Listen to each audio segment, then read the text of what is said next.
We're going to take a look at vertical circular motion problem solving. And so vertical circles meaning, of course, that the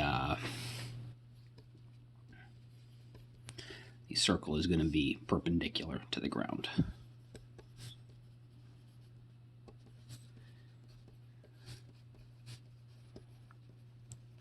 And something to remember about vertical circular motion, like we saw this in the demo video,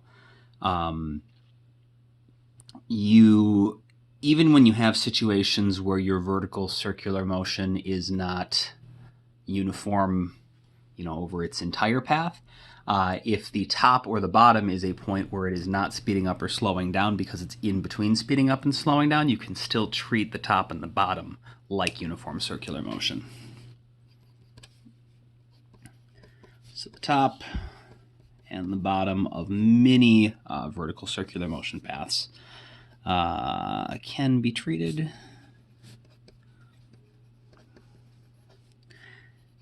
as uniform circular motion if we are not speeding up or slowing down at that point. We will, of course, still be accelerating because everything that's moving in a circle is always accelerating because its direction is changing.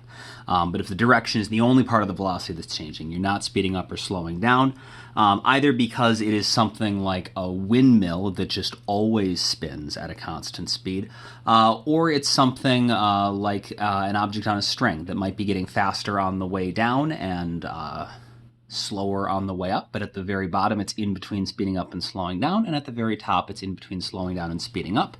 And so as long as, or at least that moment, it's not speeding up or slowing down, that will work. Yeah, okay, so for our diagrams, we want to think about the perspective that is going to allow us to draw all of our forces. And in this case, we're going to have a force of gravity going down, so we got to make sure that we can see the force of gravity. So we would need a side view for that. And we also want to make sure that we can see the centripetal force, which is going to work best if we are looking sort of straight on at the circle. So let's take a look at the bottom of the circular path to start.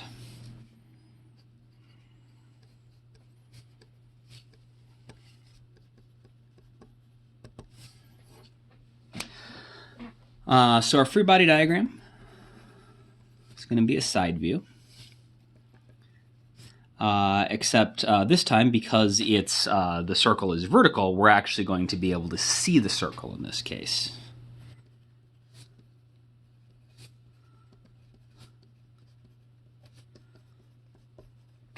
Whereas with our horizontal circular motion, the side view prevented us from being able to see our circle.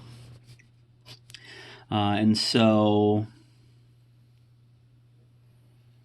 we're going to have our circular path, which, you may or may not actually want to draw, but we can have it on here to help us see what's going on. And then our object, we said, was going to be at the bottom of the circular path.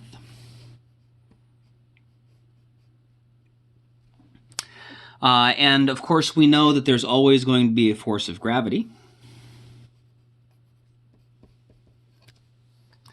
And we know that our net force needs to be centripetal. Our net force needs to be equal to the centripetal force,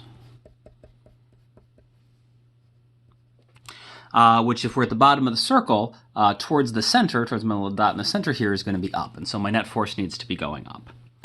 And so we can see that in this case, we are going to need, in order to have our net force be going up, there has to be at least one other force involved here, because we need something to completely cancel out the force of gravity and then provide enough additional force to have a net force going up. And so there's going to be some sort of applied force going up that is going to be greater than the force of gravity.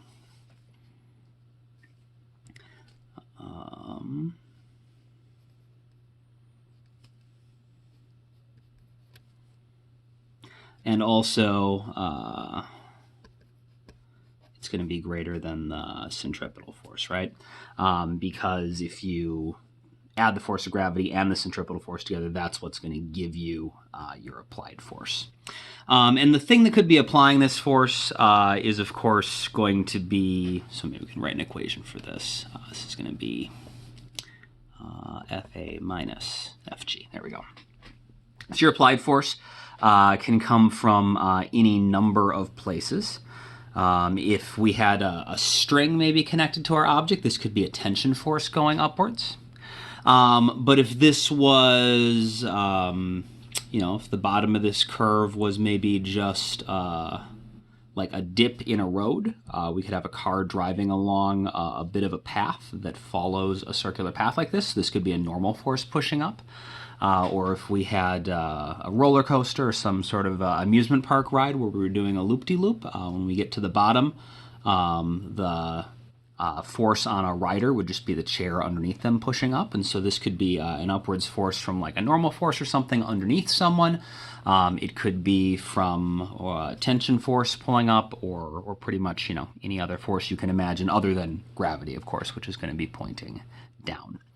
And this is about as complicated as it gets. I guess the one thing that could potentially be more complicated is if instead of having a single applied force that allowed you to generate the centripetal force you need, you had maybe 2 or 3 forces that were combining to result in the appropriate centripetal force. But that just frankly isn't going to happen super often. This is usually what's going to be going on. Now, the top of the path is a little bit more complicated. And that's because here, the force of gravity is going in the opposite direction as the centripetal force. At the top of the path, the force of gravity goes in the same direction as our centripetal force, the same direction as our net force, which means there's just a few more options for how the force of gravity will or will not combine with other forces. So at the top of the path,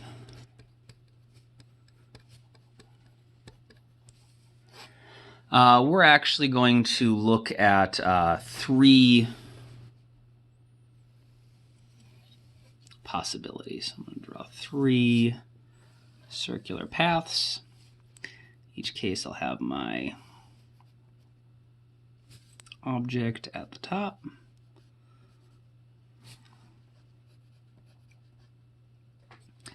And in each case, that dot is not our free body diagram. It's just showing the center of the circle. In each case, there's going to be a force of gravity pulling down, of course. So we'll get that added in.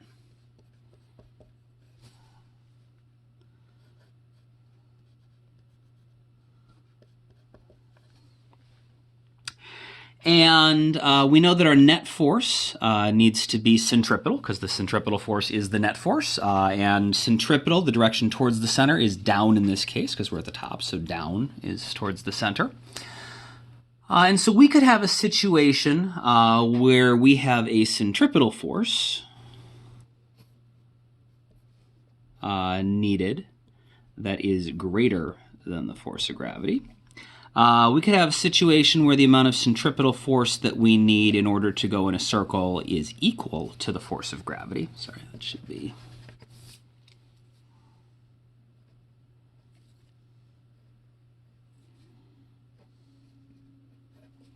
and we could have a situation where the amount of centripetal force we need to go in a circle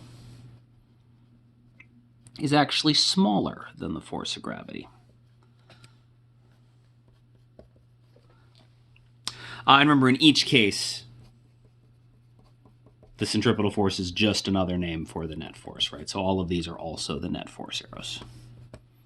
Okay, so the net force is the centripetal force, and that's just, based on mv squared over r. And so depending on how big your circle is and what the mass of your object is and how fast you want to be going, that's what's going to determine how big your centripetal force needs to be. And the answer to that could be bigger, smaller, or the same as the force of gravity. So if in this first situation we need more centripetal force than the force of gravity, that means that gravity is not by itself strong enough to make the object go in a circle. In this case, the object is going too fast, and without gravity's assistance, it'll actually try to keep going tangent to the circle, and it'll wind up sort of spiraling outwards because there's not enough force towards the center to actually force it to curve in this circle.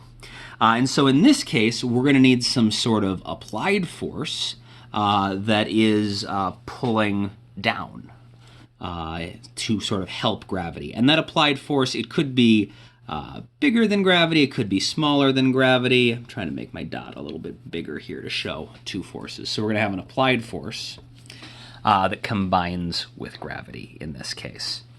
And so we're going to get our centripetal force is our applied force plus the force of gravity.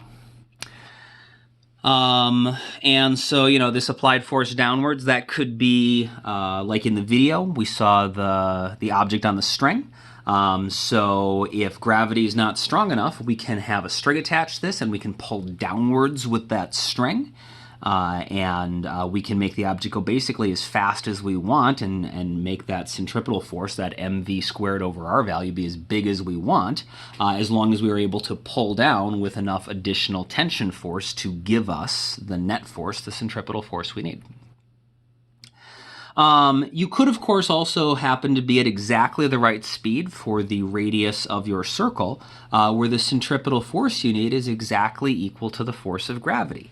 And in this case, you don't need anything else. It will, at least at the very top of the circle, move through that bit of circular path on its own without any additional force. And so if there was a string connected from here to here, the string would go slack.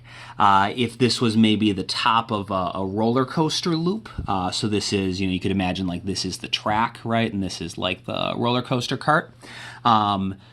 Normally there would be a normal force between the track and the roller coaster cart. And in this case, if you were going really fast, you could have that applied force could be a normal force from the track pushing down on the cart, or from the seat inside the roller coaster pushing down on a passenger, because if you're upside down here, the person is under the chair, so the chair would push down on them. But if you're going at exactly the right speed, where we don't need that, this could be a situation where the chair no longer needs to push down on the person, or the track no longer needs to push down on the cart, because gravity itself is providing enough. And so for just a moment at the top, it would feel sort of exciting and scary, I guess, depending on, that's kind of the point of roller coasters though, where for a moment you wouldn't really feel like your chair was pushing on you anymore, which would feel like you're just about to fall out of the chair. But as long as we're going at the right speed, you'll be fine. Basically what happens is gravity does cause you to start to fall, but the path you wind up falling along is the circular path that the roller coaster is on, and so we're okay. And so this tends to be sort of the limiting case of either the slowest you can go or the fastest you can go, depending on how your setup is. If you're dealing with something that would normally apply a force downwards, like a string connected to the middle, or like the roller coaster where there'd be a normal force from above pushing down on you, this is going to be the slowest you can go. However, it could also be the fastest, and that'll make a little more sense when I talk about this one. So if the net force we need is actually less than the force of gravity, what that means is that gravity is pulling too hard right now. And if we don't do anything about it, gravity will actually cause our object to start curving, to start falling down too fast, and we'll actually not follow the circular path. We'll wind up falling down more sharply and not staying in the circle. And so we need to make sure that our net force is only what we actually want it to be by canceling out a little bit of gravity. And so you would actually need something that could apply an upwards force here.